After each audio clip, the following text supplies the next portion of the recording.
ना सब बोलते हैं ना कि गाड़ी वाले अच्छे जगह देख लो।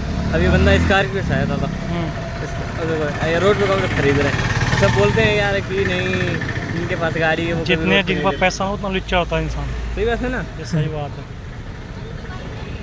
ये बंदा स्कॉर्पियो से लोग आया देख रहा है कम दाम में सामान सही मिल रहा है, बात खत्म।